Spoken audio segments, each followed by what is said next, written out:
एक एक्ट्रेस जो south Indian film में स्ट्रगल कर रही थी, लेकिन हिंदी फिल्मों में काम करने की ख्वाहिश ने उसे मुंबई में ले आया। यहाँ आने के बाद जो हुआ उसने उसकी तकदीर ही बदल दी। वह एक ऐसे हत्याकांड में फंस गई जिसके बारे में सुनकर किसी का भी दिल दहल जाए। हालांकि ये हत्या उस एक्ट्रेस ने नहीं की थी, लेकिन इसके बाद भी ये हत्या इसी एक्ट्रेस की वजह से हुई थी। ये बात है साल 2008 की, जब एक कन्नड़ फिल्म की उभरती हुई अदाकारा जिसका नाम था मारिया सुसाईराज, ये हिंदी फिल्मों में करियर बनाने की ख्वाहिश लेकर मुंबई आई, जहाँ उनकी मुलाकात स्टार टीवी के प्रोडक्शन हाउस में काम करने वाले नीरज ग्रोवर से हुई। नीरज मारिया को फिल्म में करियर बनाने के लिए हेल्प करने लगे। इस तरह दोनों एक दूसरे के अच्छे दोस्त बन गए। अब उन दोनों के बीच नजदीकियां भी बढ़ने लगी।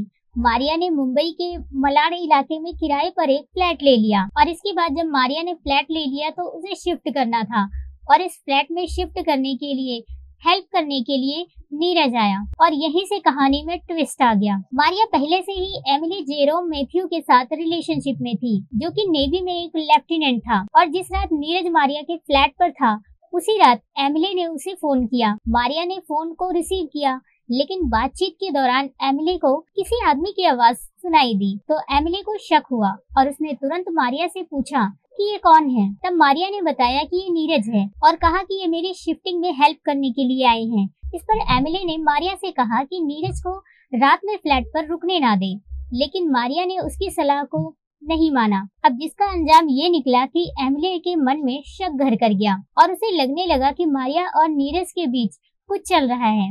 इसलिए उसने अगली ही सुबह कोची की फ्लाइट पकड़ी और मुंबई आ गया और इसके बाद वो सीधे ही मारिया के फ्लैट पर पहुंचा, जहां नीरज भी था। अब ये देखकर एमिली का गुस्सा 7वें आसमान पर पहुंच गया। उसकी नीरज के साथ बहस शुरू हो गई और धीरे धीरे ये बहस हाथापाई में तब्दील हो गई और इसी दौरान एमिली ने नीरज को चाकू मार दिया, जिससे उसकी मौत हो गई। अब नीरज के मरने के बाद एमिली लाश को ठिकाने लगाने की जुगत में भिड़ गया। उसने लाश के 300 टुकड़े कर दिए और प्लास्टिक बैग में भरकर मारिया के साथ सबूत मिटाने के लिए एमिली निकल पड़ा। और इस दौरान मारिया अपने दोस्त की एक कार लेकर आती है और दोनों ने लाश के टुकड़ों से भरे प्लास्टिक बैग को उसमें रखा और जंगल में चले गए और उन बैगों को वहां ले जाकर जला दिया। इतना ही नहीं, रातों रात घर का फर्नीचर, चादर सब कुछ बदल दिया और फ्लैट की दीवारों पर भी नया पेंट कर दिया। लेकिन इसके बाद नीरज के घर वालों को जब कई दिनों तक उसकी कोई खबर नहीं मिली, तो उन्होंने उसकी मिसिंग की रिपोर्ट थाने में दर्ज कराई और कुछ दिनों के बाद मारिया ने नीरज का फोन पुलिस को सौंप दिया और पूछताछ शुरू हुई और मामला कोर्ट तक जा पहुंचा। पहले तो मारिया ने कोर्ट को गुमराह करने के लिए कई झूठी कहानियां सुनाई कि नीरज उसके साथ फ्लैट से